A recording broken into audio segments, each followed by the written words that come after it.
네, 말씀 함께 보도록 하겠습니다. 누가복음 2장 36절에서 38절입니다. 또 아셀 지파 바누엘의 딸 안나라 하는 선지자가 있어 나이가 매우 많았더라. 그가 결혼한 후 7해 동안 남편과 함께 살다가 과부가 되고 84세가 되었더라. 이 사람이 성전을 떠나지 아니하고 주야로 금식하며 기도함으로 섬기더니 마침 이때에 나와서 하나님께 감사하고 예루살렘의 속량을 바라는 모든 사람에게 그에 대하여 말하니라. 아멘. 저희가 지금 대림절 두 번째 주일을 맞이하고 있습니다. 대림절은 예수님께서 우리를 위해 이 땅에 오심을 우리가 기뻐하고 기념하는 시간들입니다. 이 시간들이 우리가 단지 세상에서 얘기하는 크리스마스라고 해서 우리가 소비하며 우리의 즐거움을 위해서 기뻐하는 시간이 아니라 정말 우리를 위해서 이 땅에 오신 예수님을 다시 한번 깊이 묵상하는 그러한 시간이 되시기를 간절히 소망합니다. 국립건강센터라고 하는 곳이 있어요. 그곳에서 나온 통계를 보니까 2000년부터 해가지고 보건의학 쪽에서 꾸준하게 증가하고 있는 이제 환자와 그에 관련해 가지고 그 관련 업종이 계속해서 꾸준하게 증가하고 있는 이제 분야 중에 하나가 뭐냐면은 정신보건이라고 합니다. 뭐 저희가 잘 아는 예를 들어서 이제 우울증, 조증, 조울증, 뭐 불안장애, 분노장애, 뭐 공황장애 등등 그러한 증세들을 가지고 있는 사람을 이제 치료하는 그러한 계통인 거죠. 정신적으로 이제 그 정신의학적으로 이제 많은 사람들이 이제 그 어려움을 호소하고 그래서 그러다 보니까 그에 관련되어 있는 사람들이 일하는 분야가 점점 더 늘고 있다고 해요. 혹시 장래에 내가 뭘 해야 될까에 대해서 고민을 하시는 분들이 있다면요, 이 정신보건의학 쪽으로 여러분이 그 진로를 펼치셔도요 굉장히 여러분에게 굉장히 큰 유익합니다. 왜냐하면 장래가 촉망되는 분야예요. 왜냐하면 점점점 그 찾는 사람 늘고 있어서 그렇죠. 옛날에는 우울증 이러면은 좀 감춰야 되는 병이라고 생각했어요. 왜냐하면 정신병 하면 우리가 기본적으로 가지고 있는 이미지가 있잖아요. 근데 그게 이제 좀 세상이 바뀌고 사회가 바뀌면서 마치 이게 점점점 감기와 같이 이것도 아픈 증세 중에 하나로 우리가 이제 이해하게 되는 이제 시대가 왔어요. 근데 이해하게 되는 시대가 온 이유 중에 하나가 뭐냐면 그 정도로 마음이 아픈 사람들이 늘고 있다는 거예요. 작년 통계를 보니까요, 우울증과 같은 비슷한 증세를 앓고 있는, 그래서 그것 때문에 관련된 상담을 했던, 그 상담을 하거나 아니면 실제로 자기가 그 우울증에 대한 우울감을 느꼈다라고 하는 그러한 설문조사에서 응답한 사람이 전체 설문조사에서 한 30% 가까이가 나왔다고 합니다. 무슨 얘기냐면요, 여러분들 10명 중에 3명은 지금 자신이 우울감에 있다라고 하는 거죠.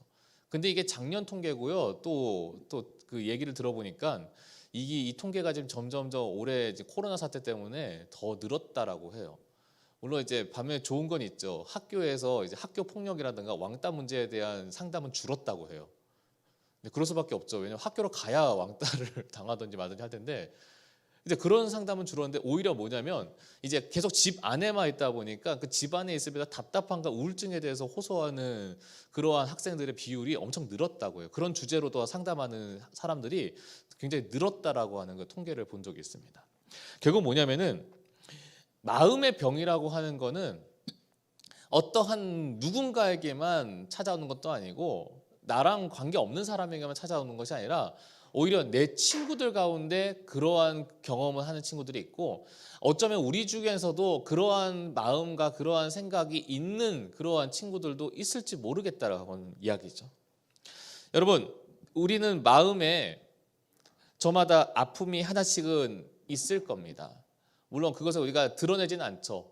근데 아마 드러내지는 않지만 마음에 내가 속상한 일, 내가 마음에 두고두고 내가 잊지 못하는 상처 이러면은 기억이 나거나 기억을 하는 친구들이 있을지 모르겠습니다.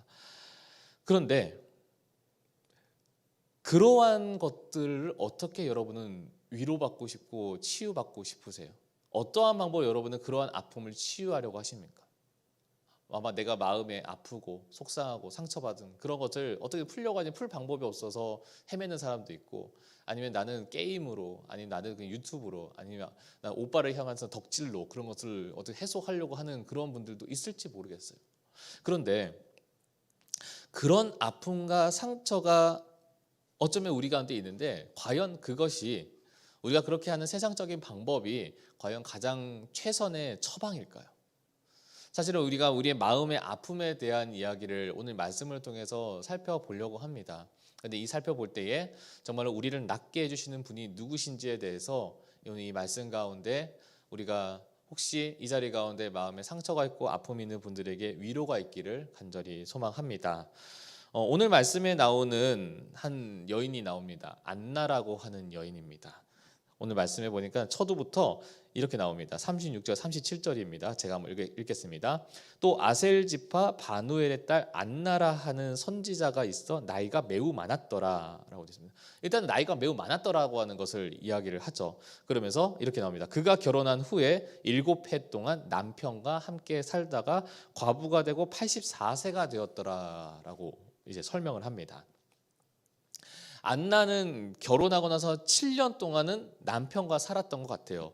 근데 그 당시에는 이제 조혼 문화라고 해서 우리나라도 그랬지만 일찍 결혼하는 문화였거든요. 그래서 그 당시에 평균 결혼 연령이 한 15세였다고 합니다. 그러니까 지금 이제 중3 친구들 나이 때 결혼을 한 거예요. 근데 그렇게 결혼을 했는데 7년 동안 결혼을 했다가 결혼 생활을 했는데 남편과 사별하게 됩니다. 그러면 이 여인은 20대 초반에 과부로 살게 되었습니다. 지금이야 돌싱하면 어떻습니까? 그냥 다른 이제 사회적으로 이제 이해가 되는 분위기지만, 이 당시에 과부라고 하는 사람들은 그 어떠한 생산 능력이 없었어요. 그래서 우리가 룻기 같은 데 성경을 보면은 어떠한 생산 능력이 없어서 결국은 남의 논밭에서 남이 추수하고 나서 이제 흘린 그 벼 이삭을 주워 가지고 그것으로 생활을 연명할 수밖에 없었습니다.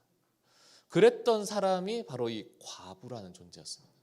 그런데 이 여인이 60이 가까이 그러한 삶을 살아야 된다고 했을 때에, 만약에 여러분 같으면 여러분의 이 10대 창창한 나이에 20대가 돼가지고 내가 과부로 살게 되었다, 이 절망적인 끔찍한 상황에 이르게 되었다라고 하면 여러분은 마음이 어떻겠습니까?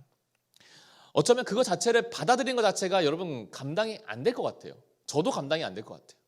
그런데 그러한 슬픔과 자기 원망에 빠진 이 사람이, 그녀가 선택했던 건 뭐냐면, 오늘 말씀을 비추어서 우리가 유추해 보면은 바로 하나님께 기도했다라고 하는 겁니다.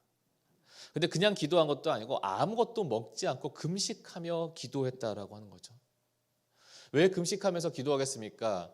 그녀에게서도 그녀의 삶이 얼마나 고통스러웠는지, 그녀의 삶이 지금 내가 감당하기 얼마나 버거웠는지, 그렇기 때문에 자기는 먹지도 않고 하나님 앞에서 간절하게 기도할 수밖에 없는 처지였던 것이죠.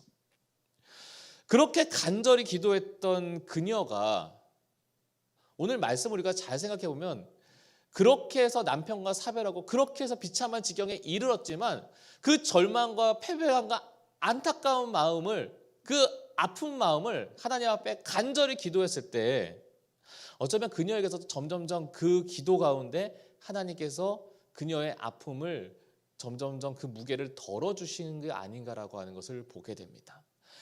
왜냐하면 그가 위로를 받고 그가 상처가 어느 정도 아물었다고 하면은 아마 성전을 떠나서 자기의 생활을 위해서, 자기의 삶을 위해서 성전을 떠났을지도 몰라요. 근데 그녀는 남편과 사별하고 나서 성전을 금식하며 기도하며 성전을 떠나지 아니하였더라고 설명을 하고 있는 것을 본다면은, 그녀는 그렇게 기도를 함을 통하여서 하나님께서 나를 위로해 주신다는 것을 느꼈던 것 같아요. 내 마음에 있는 아픈 상처를 낫게 해주신다는 걸 느꼈던 것 같아요. 그러다 보니까 그 가운데서 그렇게 해서 기도했을 때에 하나님께서 나의 상처를 낫게 해주신다는 것을 경험했던 게 아닌가라고 하는 생각이 들었던 거죠. 사랑하는 여기는 모든 분들에게 오늘 이 말씀을 통해서 선포합니다. 기도는요, 처음에 내가 기도했을 때, 어떤 문제를 놓고 기도했을 때 당장에 그 문제가 해결이 안 되는 것처럼 느껴질 때가 있어요. 그런데 뒤돌아보면요, 그렇게 기도하니까 그 기도의 응답대로 하나님께서 해결해 주신다는 것을 경험할 때가 있습니다. 우리가 한번 함께 고백했습니다. 기도는 안 이루어지는 듯해도 결국 이루어진다. 할렐루야. 여러분 가운데 여러분 혹시 이 문제는 하나님께서 못 들어주신다고 하는, 아니면 기도했는데도 아무런 변화가 없어요라고 할 때, 여러분 우리가 이 말씀 가운데 기억했으면 좋겠습니다. 우리가 기도할 때 그 기도 가운데 변화가 일어납니다. 여러분 삶의 문제 가운데 그 문제가 해결되는 변화의 시작은 무엇으로부터 시작되냐면 기도로부터 시작된다는 것을 기억하시는 저와 여러분 되시기를 간절히 소망합니다. 할렐루야. 우리가 인생을 살면서 참 많은 상처가 있습니다. 아마 여러분의 몸에도 군데군데 여러 가지 내가 다쳐가지고, 내가 때로 긁혀서 찢어져서, 그래서 이제 아물어서 났던, 꿰매서 나왔던 그런 상처들이 있죠. 근데 그런 상처들 가운데 가장 아프고 가장 잘 안 낫는 상처가 있다고 하면 그게 아마 마음의 상처입니다. 몸의 상처는 아물어가지고 흉터는 남을 수 있지만 그렇게 치유가 돼도요, 마음의 상처는 심한 경우에는 평생 치유가 안 되는 것들이 있습니다. 그래서 사람은 위로를 받고 싶어 하는 거죠. 근데 앞에도 얘기했지만요, 세상의 위로는 한계가 있어요. 세상의 위로는 효과가 있는 것 같아도 일시적이던 거죠. 마음이 슬픈 사람이요, 코미디 프로나 예능 프로 보면은 되게 너무 재밌는 장면 보면은 그 힘들다가도 웃어요. 웃게 되더라고요. 너무 얼마나 웃기면. 그런데 그 웃는 그 마음과 그 기쁨이 계속 유지되는 건 아니더라고요. 그렇게 기뻤다가 다시 내려앉고, 기뻤다가 내려앉고. 마음에 상처가 있는 사람은요, 때론 그런 것 같아요. 여러분 가운데서도 지금 나한테도 이런 상처가 있어요라고 하는 그 마음과 생각이 있는 분들이 계신지 모르겠어요. 근데 그게 인간적인 방법에서는 나은 것 같아도 안 나은 것 같고, 나은 것 같아도 안 나은 것 같은, 여전히 그 마음에 있는 상처는 본질적인 부분이, 근본적인 부분이 해결되지 않으면 계속 돌고 돌더라고요. 그런데 오늘 이 안나라고 하는 이 여인의 모습을 보면은 그 마음에 돌고 하는 상처의 탈출구를 찾은 거예요. 그게 바로 하나님을 만나는 경험이었다라고 하는 겁니다. 여러분의 상처, 여러분의 아픔을요, 결국 하나님께 맡기고 내려놓으면 하나님께서 그 마음의 상처와 아픔을 낫게 하시는 하나님이심을 여러분이 꼭 기억하셨으면 좋겠습니다. 제가 시편 중에 굉장히 특이한 시편이 하나 있어요. 바로 시편 109장인데요. 제가 말씀 찾아놨는데 한번 보여줄래요? 제가 한번, 이게 좀 긴데 그 중에서 좀 잘라서 제가 봉독하겠습니다. 한번 잘 보세요. 악인이 그를 다스리게 하시며 사탄이 그의 오른쪽에 서게 하소. 참고로 이 시가 어떤 시냐면요, 자기가 당했던 원수를 향하여서 하나님 앞에 간구하는 시예요. 그래서 6절의 말씀부터 보면, 악인이 그를 다스리게 하시며 사탄이 그의 오른쪽에 서게 하소서. 그가 심판을 받을 때에 죄인이 되어 나오게 하시며 그의 기도가 죄로 변하게 하시며 그의 연수를 짧게 하시며 그의 직분을 타인이 빼앗게 하시며 그의 자녀는 고아가 되고 그의 아내는 과부가 되며 그의 자녀들은 유리하여 구걸하고 그들의 황폐한 집을 떠나 빌어먹게 하소서. 이게 성경에 나와요. 그러니까 원수를 향하여 온갖 저주를 거기다 다 쏟아부어 놓은 시가 이 시편 109편인데, 제가 지금 잘라서 읽었지 이거 1절부터 읽으면요 너무 적나라해가지고 제가 지금 다 못 읽었어요. 어떻게 이런 시가 여기에 있을까? 어떻게 시편은 하나님을 찬양하는 시라고 하면서, 하나님께 경배하는 시라고 하면서 어떻게 이러한 내용이 이 안에 있을 수 있을까? 되게 의아할 수 있는 내용인데, 근데 이 내용을 곰곰이 살펴보고 잘 보면요, 어떤 것을 통찰할 수 있게 되냐면은, 결국 이 사람은요, 자기가 당한 아픔과 상처를요, 자기가 가진 힘으로 보복하려고 한 게 한 번도 없어요. 보복하려고 한 것이 아니라 그 모든 것을, 내가 이렇게 억울한 일을 당해서 내가 저 사람을 향하여서 이런 마음이 들어서 이러한 저주를 퍼붓지만 하나님, 내 모든 것을 하나님께 맡깁니다라고 하는 그 고백인 거예요. 하나님, 나는 내가 이렇게 상처가 있어가지고 너무나 슬프고 화가 나지만 하나님, 나를 하나님께 맡겨드립니다. 내 슬픔과 내 분노를 하나님께 맡겨드립니다. 하나님께서 들어주세요라고 하는 그러한 시인 거예요. 이사야서 61장 2절 3절의 말씀에 하나님께서 우리에게 이렇게 말씀하십니다. 여호와의 은혜의 해와 우리의 하나님의 신원의 날을 전파하여 모든 슬픈 자를 위로하되 무릇 시온에서 슬퍼하는 자에게 화관을 주어 그 죄를 대신하며 실하게 기름으로 그 슬픔을 대신하며 찬송의 옷으로 그 근심을 대신하고 그들로 의의 나무 곧 여호와의 심으신 바 그 영광을 나타낼 자라 일컬음을 얻게 하려 하심이니라 라고 되어 있습니다. 결국 하나님께서 우리가 찾아오셔서 우리 가운데 하시는 역사하심 중에 하나가 뭐냐? 위로하시는 하나님이십니다. 우리를 위로하시는 하나님이심을 우리 가운데 이 말씀 가운데 우리를 확인하게 하시는 거죠. 사랑하는 우리 여기 있는 우리 중고등부 친구 여러분, 그래서 안나라고 하는 이 여인은 그렇게 하나님을 성전에서 만나고 나서 계속해서 기도했습니다. 몇 년 동안 기도했을까요? 60년 동안 기도했습니다. 때로 우리 가운데 마음이 진짜 힘들고 어려운 사람한테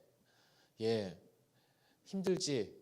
기도해봐 라고 하는 이야기를 들으면 그 사람이 그 얘기를 들을 때 오히려 그게 더 화가 나는 사람이 있어요. 그게 위로가 아니라 더 화가 나는 거예요. 왜냐하면 난 내가 그렇게 힘들어 죽겠는데 무슨 기도하라고 하냐라고 이제 오히려 화를 내는 분들이 있더라고요. 그런데 우리가 이 말씀을 비추해 보면요, 그게 우리가 할 수 있는 최선인 거야. 내가 아무리 아프다, 내 마음이 아프다고 해서 발버둥 쳐봤자 내가 낫는 게 하나도 없어. 근데 결국은 하나님께 기도하는 것이 제일 유일한 해결책인 것 같더라고요. 우리가 찬양팀 중에 우리가 되게 유명한 찬양팀도 있잖아요. 그 중에 어노인팅이라고 하는 찬양팀이 있습니다. 근데 그 어노인팅 처음에 꾸려 나갈 때 그때 대표 간사님 되셨던 이제 박철순 간사님이라고 하는 분이 계셨어요. 근데 그분이 이제 종종 이제 팀에서 사역이 또 여러 가지 문제 때문에 이제 버거워하고 어려워서 이제 그 팀원 중에 이제 종종 이제 찾아와가지고 그 간사님한테 찾아가가지고 이렇게 얘기하는 거죠. 간사님, 제가 너무 사역하기 너무 힘듭니다. 간사님, 제가 이거 찬양 사역하면서 이것저것 하지만 좀 버겁습니다. 이렇게 얘기하면은 이 간사님이 하나같이 얘기하는 소리가 있대요. 예배. 너 빨리 들어가서 찬양해. 빨리 들어가서 기도해. 어떻게 우리가 찬양팀이고 예배팀인데 우리가 하나님의 임재를 경험하고 하나님을 만나는 사람들인데 어떻게 우리가 힘들까? 그거는 그냥 우리가 하나님을 만나지 못해서가 아니라 여전히 내 가운데 해결되지 않는 그런 죄의 문제와 내가 온전히 예배자로 서지 못하는 문제가 아닌가라고 하는 것을 이제 지적을 하시더라고요.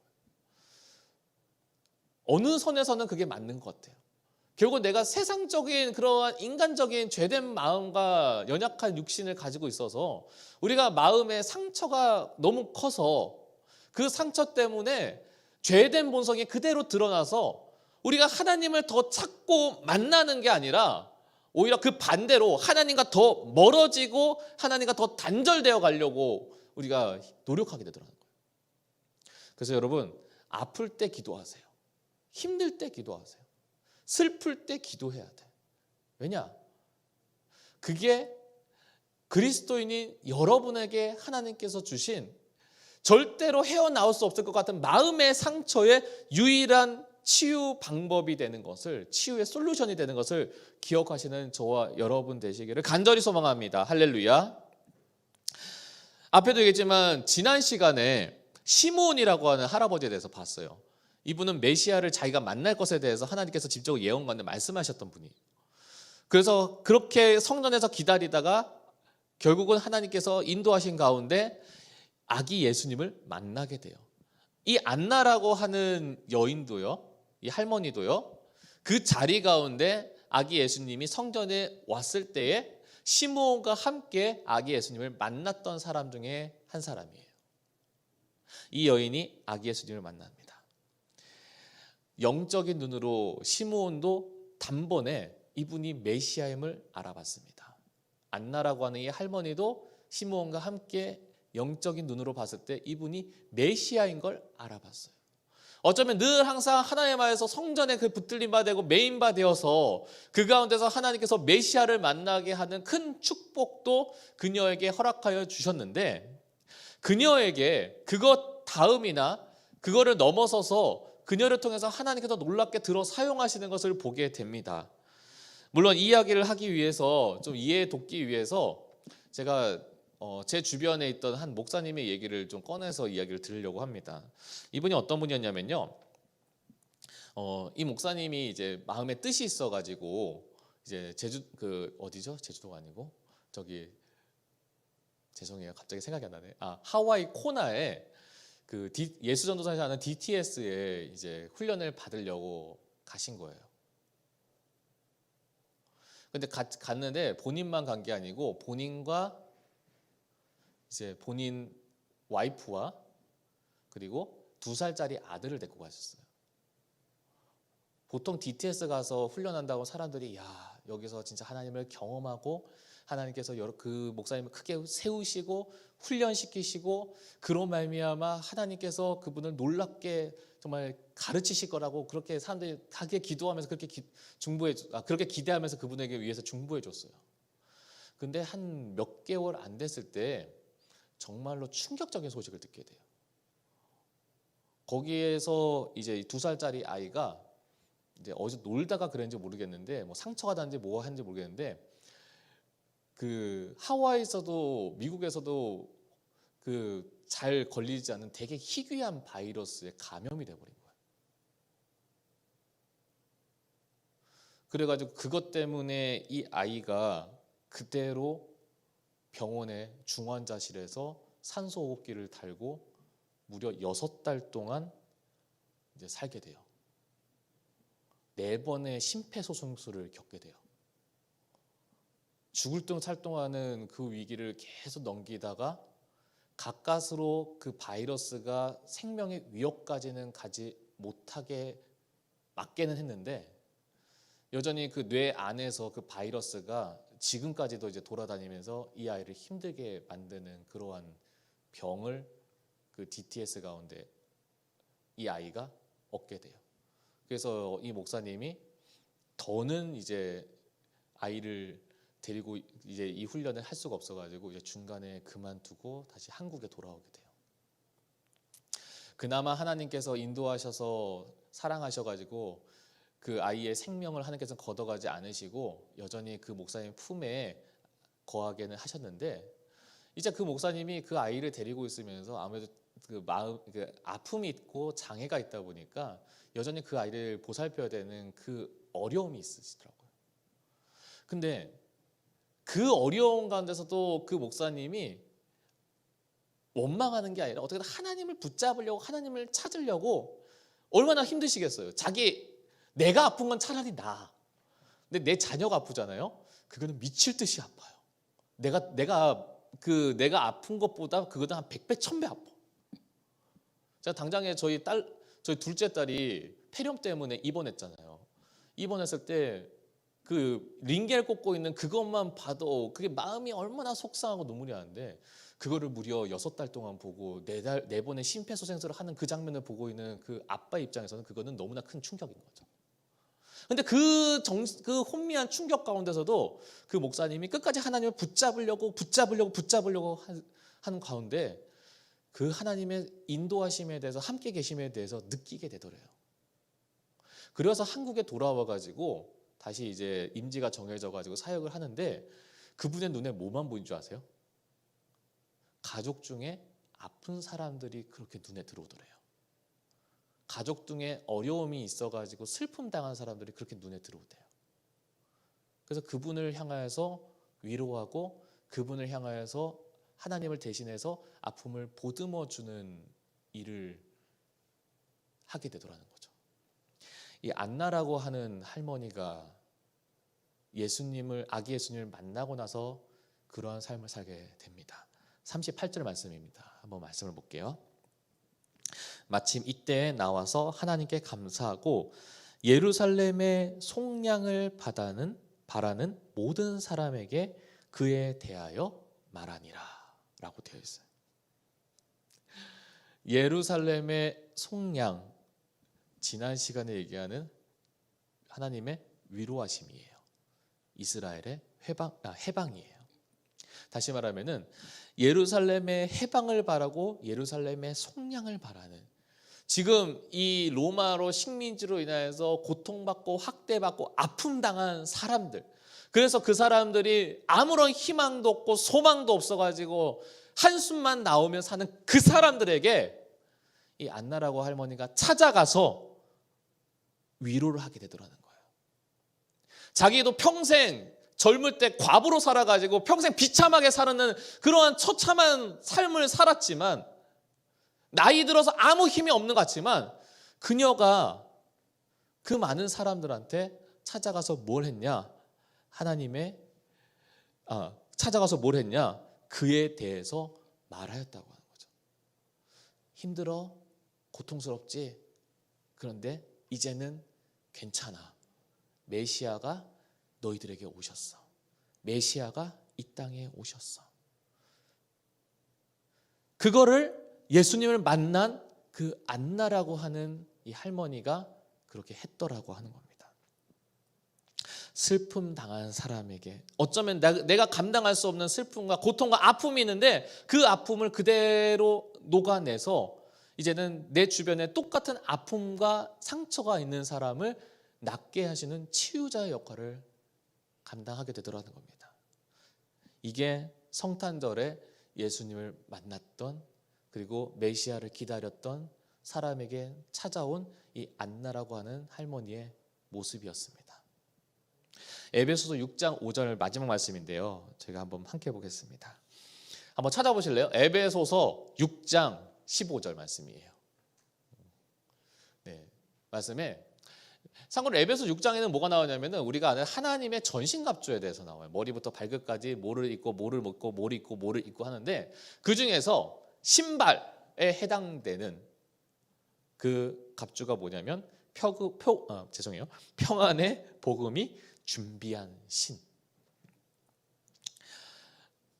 다시 말하면은 믿음의 사람은요, 그 밟는 흔적마다 복음이 새겨지는 사람이에요. 근데 그 복음이 새겨진다는 것은 우리가 단순히 막연하게 얘기하는 예수님 믿으세요가 아니라, 그 밟는 흔적마다에 뭐가 남는 사람이면 평안이 남는 사람이고 평안을 끼치는 사람인 거예요. 내 주변에 예수님을 믿지 않고 예수님을 모른다고 하는 사람들이 정말 많습니다. 근데 그 사람들의 마음을 들춰보면요, 그 사람들 평안할까요? 그 사람들 아무런 고통이 없고 상처가 없을까요? 예수님 없어도 되는 사람들인 것처럼 살고는 있지만 그들 가운데서 예수님이 없으면 절대로 안 되는 사람들이에요.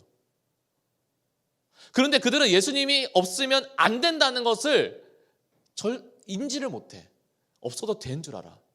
근데 결과적으로는 그러니까 그들이 들춰봤을 때 정말 너무나 아파가지고 어떻게 해결할 수 없는, 마치 수술대에 올라가지고, 암 환자가 수술대에 올라가지고 수술 받으려고 이제 몸을 열었는데 의사 선생님이 도저히 어떻게 손 쓸 수 없는 그런 상황 가운데 있는 그런 마음으로 사는 사람들 그렇게 많은데, 그 사람들이 정작 자기를 낫게 해주실 분이 예수님인데 그 예수님을 모른 채로, 부인한 채로 살아가는 사람이 너무나 많은 거예요.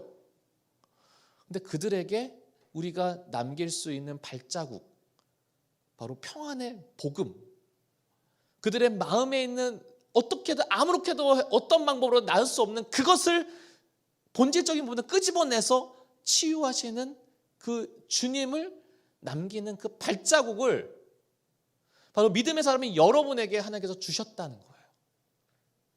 그게 그리스도인입니다.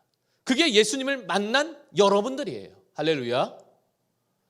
그래서 오늘 우리가 이 대림절을 맞이하면서 우리가 대림절 두 번째 주일을 맞이합니다. 이 안나라고 하는 여인을 우리가 생각하면서 우리의 마음에서 그러한 소망이 있었으면 좋겠습니다. 그러한 비전이 있었으면 좋겠어요. 그냥 내가 예수님을 알았다가 아니라 내가 아는 예수님으로 인해서 내가 정말로 낳을 수 없는 내 친구를, 내 가족을, 내 이웃을 낫게 할 수 있는, 어쩌면 이 코로나19 사태 가운데 그러한 사람들이 점점 더 늘어나는 거예요.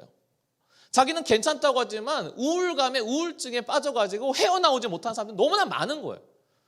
그 사람들에게 여러분이 소망이 되고 빛이 되어주는, 생명이 되어주는 그러한 인생을 살아가시는 그러한 저와 여러분이 되시기를 간절히 소망합니다.